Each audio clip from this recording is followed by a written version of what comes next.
रिश्ता क्या हुआ। किसी नगर में मांडलिक नाम का राजा राज करता था। उसकी पत्नी का नाम चरवती था। वह माल देश के राजा की लड़की थी। उसके लावण्यवती नाम की एक कन्या थी। जब वह विवाह की योग्य हुई तो राजा के भाई बंधुओं ने उसका राज्य छीन लिया और उसे देश निकाला दे दिया। राजा रानी और कन्या को साथ लेकर माल देश को चल दिया। रात को वे एक वन में ठहरे। पहले दिन चलकर वीरों की नगरी में पहुँचे।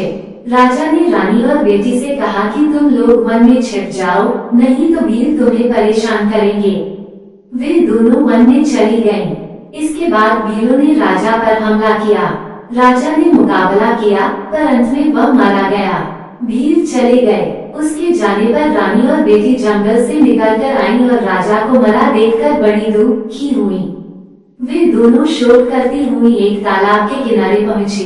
उसी समय वहां चंद्रसिंह नाम का साहूकार अपने लड़के के साथ घोड़े पर चढ़कर शिकार खेलने के लिए उधर आया।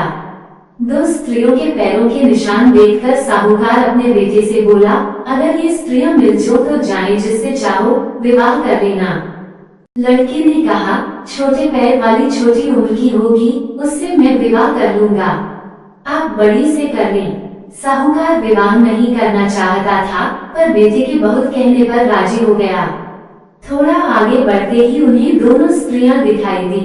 साहूकार ने पूछा, तुम कौन हो? रानी ने सारा हाल कह सुनाया।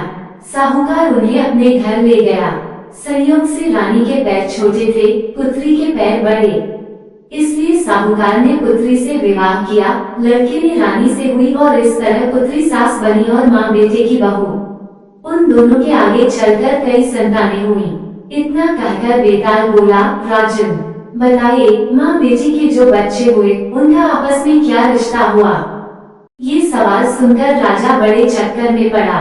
उसने बहुत सोचा पर जवाब न सूझ पड़ा, इसलिए वह चुपचाप चलता रहा। बेताल ये देखकर बोला, राजन कोई बात नहीं है, मैं तुम्हारे धीरज और पराक्रम से खुश हूँ। मैं अब इस मुर्दे से निकला जाता हूँ। तुम इसे योगी के पास ले जाओ।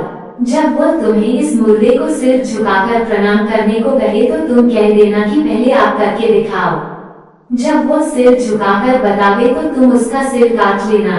उसका बलिदान करके तुम सारी पृथ्वी के राजा बन जाओगे। सिर नहीं काटा तो वह तुम्हारी बलि देकर सिद्धि प्राप्त करेगा। इतना कहकर बेताल चला गया और राजा मुर्दे को लेकर योगी के पास आया।